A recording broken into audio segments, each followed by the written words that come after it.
Welcome back. This is Shajib Ali. I am business consultant and personal development coach. मेरा आपसे question है कि आज आपकी जितनी भी एज है, आज तक की आपकी पूरी जिंदगी के अंदर आपको अगर कोई क्रिएटिव आइडिया आया है या फिर आप किसी प्रॉब्लम के अंदर फंसे हुए थे और अचानक से आपको एक क्रिएटिव सा सॉल्यूशन आया हो जिसने आपकी प्रॉब्लम को सॉल्व कर दिया हो, जिसने आपको बहुत ज़्यादा रिवॉर्ड दिए हो, तो वो आइडिया या फिर वो क्रिएटिव सॉल्यूशन आपको कब आया? क्या वो तब आया कि जब आप बहुत ज़्यादा फोकस्ड होकर कोई काम कर रहे थे, कोई काम आपके लिए बहुत ज़्यादा नया था, मुश्किल टास्क आप परफॉर्म कर रहे थे? क्या वो आइडिया आपको तब आया, कोई क्रिएटिव सॉल्यूशन या फिर क्रिएटिव आइडिया? नहीं, बल्कि बहुत ज़्यादा चांसेस हैं कि आपको वो आइडिया तब आया कि जब आपके माइंड के अंदर तरह-तरह के ख़्यालात चल रहे थे। फॉर एग्ज़ाम्पल कि आप आराम से बैठकर जब चाय पी रहे थे, आपके माइंड के अंदर जब ख़्यालात चल रहे थे, तब आपको वो क्रिएटिव आइडिया आया। या फिर आप सुबह उठकर जब शावर ले रहे थे, नहा रहे थे, तब आपको वो आइडिया आया। या फिर आप बुक पढ़ रहे थे, आपको तब वो आइडिया आया। या फिर आप वॉक पर जा रहे थे, मीन्स के पैदल चल रहे थे, तब आपको वो आइडिया आया। मीन्स कि वो आइडिया आपको जब आया, जब आप कोई भी काम नहीं कर रहे थे, बल्कि आप बिल्कुल रिलैक्स थे और आपके माइंड के अंदर ख़यालात चल रहे थे। मीन्स के जो लोग क्लेम करते हैं कि हमारे माइंड के अंदर ख़यालात चलते रहते हैं, कभी कोई थॉट आती है, कभी कोई थॉट आती है, तो आपको उसी स्टेट के अंदर कोई भी क्रिएटिव आइडिया आया और कोई भी क्रिएटिव सॉल्यूशन आया। लेकिन आज प्रॉब्लम ये है कि बहुत सारे लोग माइंड वैंडरिंग, जो मीन्स के जब माइंड आपका वैंडर करता है, आपके माइंड के अंदर तरह तरह के ख्यालात आते हैं, तरह तरह की थॉट्स आती हैं। कभी कोई थॉट आती है, कभी पास्ट से रिलेटेड कोई थॉट आती है, कभी फ्यूचर से, कभी प्रेजेंट मूवमेंट के अंदर ही उससे प्रेजेंट से रिलेटेड कोई आपको थॉट आती है, तो लोग इसको बहुत ज़्यादा नेगेटिव समझते हैं और लोग चाहते हैं कि वो इससे जान छुड़वा लें, मीन्स छुटकारा हासिल कर लें।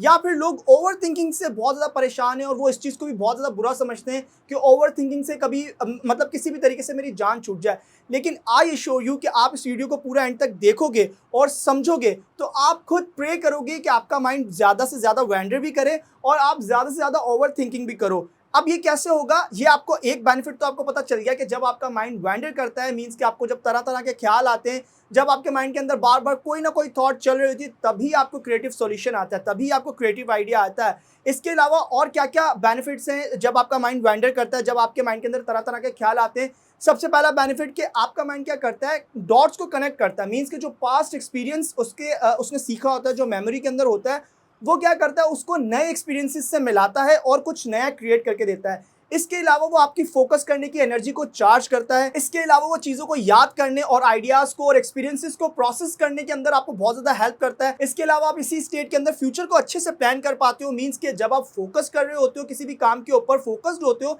तब आप फ्यूचर के बारे में बहुत कम सोचते हो। लेकिन जब आप इस स्टेट के अंदर होते हो कि जब आपका माइंड वैंडर कर रहा होता है, तरह तरह के ख्यालात आ रहे होते हैं, तब आप 14 टाइम्स ज़्यादा बेहतर तरीके से आप फ्यूचर के बारे में सोच पाते हो। आप 26% तक ज़्यादा गोल्स के बारे में अपने सोच पाते हो। आज से पहले लोगों का बहुत बड़ा मिथ था कि जब वो फोकस्ड होकर कोई काम करेंगे तभी वो ज़्यादा कामयाबी हासिल कर सकते हैं। देखो, जब आप फोकस होकर काम करोगे तो आप सिर्फ प्रोडक्टिविटी को बढ़ा सकते हो, लेकिन आप जब इस स्टेट के अंदर होगे कि जब आपका माइंड वैंडर कर रहा होता है, जब आप अपने माइंड को थोड़ा सा टाइम देते हो, रिलैक्स करते हो, अपने किसी भी काम से ब्रेक लेते हो, स्टेप बैक करते हो और आपके माइंड के अंदर जब ख्यालात चलना शुरू होते हैं, थॉट्स आना शुरू होती हैं, तब आपको क्रिएटिव सॉल्यूशंस मिलते हैं, तब आपको क्रिएटिव आइडियाज आते हैं। मीन्स कि जहां फोकस करना आपको प्रोडक्टिव बनाता है, वहीं आपको ब्रेक लेना और माइंड वैंडर करना, अपने माइंड के अंदर तरह तरह के ख्यालात को आने देना, आपको क्रिएटिव बनाता है। नाउ आई एम श्योर अब आप ये सोच रहे होगे कि नहीं, हर ख्याल तो कोई इतना प्रॉब्लम सॉल्विंग नहीं होता। कोई भी जब भी मेरे माइंड के अंदर थॉट्स आ रही होती है, तब मुझे कोई क्रिएटिव सॉल्यूशन हर बार नहीं मिलता। बिल्कुल आपको हर बार नहीं मिलेगा, लेकिन अगर आप इन 2 स्टेप्स को फॉलो करेंगे जो मैं आपको बताने जा रहा हूं,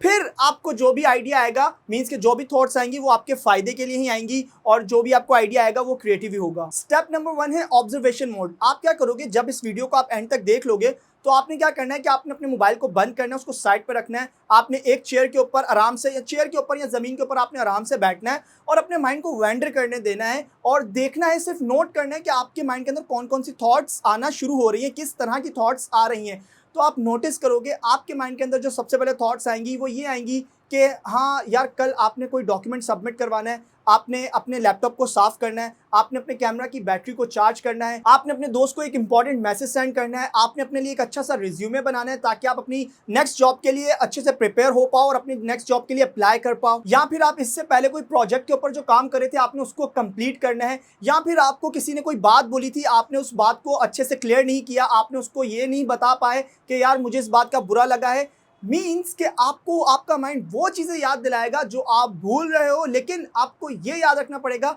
आप चीजों को भूलते हो। Your memory is monster, you forget things but it does not. आप चीजों को भूल जाते हो लेकिन आपका माइंड चीजों को नहीं भूलता है, वो सिर्फ कुछ चीजों को आपसे छुपा देता है और कुछ चीजों को आपकी अटेंशनल स्पेस के अंदर लेकर आ जाता है। इसका मतलब क्या हुआ कि आप किसी भी प्रोजेक्ट के ऊपर काम कर रहे हो और आप उसको अधूरा छोड़कर नए काम के ऊपर चले जाते हो, या फिर आपको किसी की बात का बुरा लगा है, या फिर कोई भी एक मैटर है जो आपने सॉल्व नहीं किया है और फिर आप उसको सॉल्व किए बगैर दूसरे टास्क के ऊपर शिफ्ट हो गए, तो आपका माइंड वैंडर कर कर आपको वो बताता है कि वो फोकस नहीं कर पा रहा होता, क्योंकि उसके ऊपर एक वजन पड़ा हुआ होता है, उसके ऊपर एक भारीपन, हैवीनेस होती है आपके माइंड के ऊपर कि आप सबसे पहले उस प्रोजेक्ट को कंप्लीट करो, या उसके बारे में उसको फाइनल डिसीजन लो कि अब आप उसको नहीं करोगे, उसको खत्म करते हो। या फिर आपको कोई भी मैटर सॉल्व करना तो आप उसको सॉल्व करो, उसके ऊपर लेबल लगाओ कि हाँ मैंने इसको सॉल्व किया और मैं इसको यहाँ छोड़ता हूँ, अब ये काम खत्म हो गया है, अब मैं दूसरे काम के ऊपर शिफ्ट करता हूँ। तो आपका माइंड आपको इन चीज़ों को याद दिलाता है, या फिर उन कामों को याद दिलाता है जो आप भूल चुके हो। जो काम आपने सुबह उठकर बोला था कि मैं ये 2 या 4 काम ये मैं करूंगा आज के दिन में, लेकिन आप अपने दूसरे टास्क के अंदर इतना ज़्यादा बिजी हो गए कि आप वो काम करना भूल ही गए, तो आपका माइंड इस मोड के अंदर आपको सबसे पहले वो काम याद दिलाता है। स्टेप नंबर 2 है नो अटेंशन मोड। इस मोड को एक्सप्लेन करने से पहले मैं आपको अल्बर्ट आइंस्टाइन का एक कोट बताना चाहता हूँ। अल्बर्ट आइंस्टाइन कहते हैं कि it's not I am smart, it is just that I stay with problems longer. इस कोट के जरिए अल्बर्ट आइंस्टाइन लोगों को ये बता रहे हैं कि ऐसा नहीं है कि वो बहुत ज्यादा स्मार्ट हैं, बस वो इतने बड़े बड़े और अच्छे अच्छे काम जो कर पाए वो इसीलिए कर पाए कि वो किसी भी प्रॉब्लम को लेकर बहुत देर तक उस प्रॉब्लम के साथ स्टे करते हैं, उसके बारे में सोचते थे, और तभी उनको क्रिएटिव आइडियाज और क्रिएटिव सॉल्यूशंस आते थे, जिसकी वजह से वो बहुत ज्यादा इंटेलिजेंट समझे जाते थे। आपने भी बिल्कुल सेम यही करना है। आपको लगता है कि आपके पास कोई भी प्रॉब्लम है या किसी भी आप प्रोजेक्ट के ऊपर काम कर रहे हो, आपको आइडिया नहीं आ रहा है कि आपको आगे क्या करना है, तो आपने क्या करना है, सिंपल से अपने माइंड को ये प्रॉब्लम देनी है कि आप इस आइडिया के ऊपर सोचना चाहते हो, मीन्स के इस आइडिया का आप मीन्स के इस प्रॉब्लम का आपको सॉल्यूशन चाहिए। तो आपने क्या करना है कि आप इस प्रॉब्लम को अपने माइंड को दो, इसके बाद आप क्या करो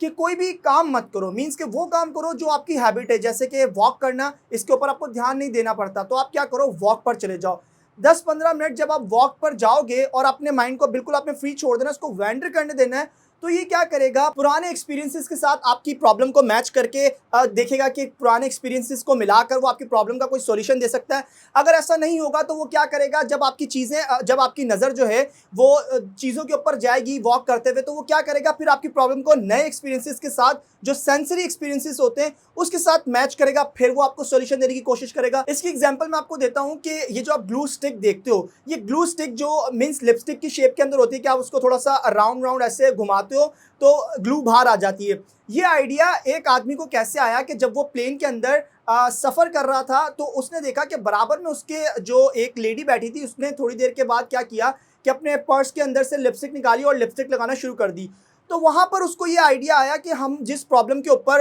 एक काफ़ी टाइम से अटके हुए थे कि जो लोग ग्लू इस्तेमाल करते हैं तो वो हाथों से इस्तेमाल करते हैं, तो वो उनके हाथों के साथ चिपक जाती है। तो फिर वहाँ से उनको वो आइडिया आया उस आदमी को कि यार मैं ऐसा कर सकता हूँ कि मैं लिपस्टिक की तरह ही अपनी ग्लू स्टिक बना सकता हूँ। आपने भी बिल्कुल इसी तरीके से करना है कि आपको अगर लग रहा है कि आपके पास जो करंट प्रॉब्लम है आप इसको सॉल्व नहीं कर पा रहे हो, या फिर आपको कोई क्रिएटिव आइडिया चाहिए किसी एक टॉपिक के ऊपर, तो आप क्या करो, सबसे पहले उसको पढ़ो, उसके बारे में अपने माइंड के अंदर उसको लेकर आओ कि आपको इसके बारे में आइडिया चाहिए या इस प्रॉब्लम को सॉल्व करना चाहते हो। तो आप क्या करो, फिर आप घर के अगर कामों में आपको अगर मज़ा आता है तो आप कोई घर का काम करना शुरू कर दो जिसके अंदर आपको ज़्यादा फोकस ना करना पड़े, ध्यान ना लगाना पड़े। जैसे वॉक के ऊपर आपको ध्यान नहीं लगाना पड़ेगा, जैसा मैंने आपको बताया, या फिर जो लोग ड्राइव करते हैं, बहुत अच्छे जो ड्राइवर होते हैं, उनको इतना ज़्यादा ध्यान उसके ऊपर भी नहीं लगाना पड़ता, वहाँ पर भी उनके माइंड के अंदर ख्यालात चल रहे होते हैं। तो आपने क्या करना है कि आपने कोई ऐसा काम सेलेक्ट करना है जिसके ऊपर आपका ध्यान आपको ना लगाना पड़े, ज़्यादा वो जो फोकस, इंटेंस फोकस आपको ना देना पड़े। तो आप उस प्रॉब्लम को लूजली अपने माइंड के अंदर लेकर आओ और फिर अपने किसी भी काम में लग जाओ, मीन्स कि जिस काम के अंदर आपको ज़्यादा फोकस ना करना पड़े, जो फन एक्टिविटी हो। ज़्यादा बेहतर यही है कि आप वॉक के ऊपर जाओ और फिर आप यहाँ पर देखोगे, आप जिस चीज़ की कंप्लेन करते थे, बार बार तंग करने वाली सोचें, मेरा माइंड बहुत ज़्यादा वैंडर करता है, तरह तरह के ख्यालात आते हैं, थॉट्स रुकती नहीं है, यहाँ पर आप देखोगे अपनी थॉट्स का कमाल, यहाँ पर आप अपने माइंड वैंडरिंग का फ़ायदा देखोगे और आप हैरान रह जाओगे, और इसके बाद आप कभी भी नहीं ये चाहोगे कि आपका माइंड वैंडर करना बंद कर दे, आपको ये ख्यालात आना बंद हो जाएं। वेल, लाइक कीजिए इस वीडियो को और कमेंट करके बताइए कि आपको ये वीडियो कैसी लगी। शेयर कीजिए इस वीडियो को लोगों के साथ जो लोग कंप्लेन करते हैं ओवर थिंकिंग की, माइंड वैंडरिंग की, कि मीन्स कि उनके माइंड के अंदर बहुत ज़्यादा ख्यालात चलते रहते हैं, तो आप उनको ये एक सॉल्यूशन तोहफे के तौर के ऊपर भी शेयर कर सकते हो। इसके अलावा सब्सक्राइब करके बेल आइकन को प्रेस कर लीजिए ताकि आने वाली पावरफुल वीडियोस आपसे मिस ना हो। And finally, thanks for watching.